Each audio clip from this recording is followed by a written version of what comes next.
Hey everybody, it's 1:20 and 45 seconds. I just typed in 10:20. I corrected it, say it's 1:20. This is the drawing for the Eternals 1 through 5.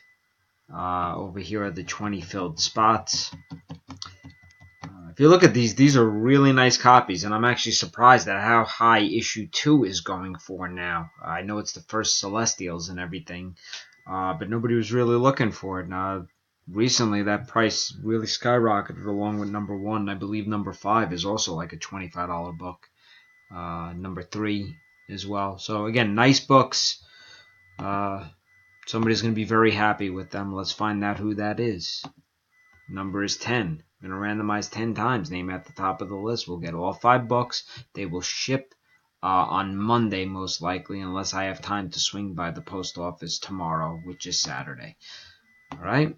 So here we go. That's 1, 2, 3, 4, 5, 6, 7, 8, 9. And here comes the final one. 10. Spot 5. Cody Goodrich. Congratulations.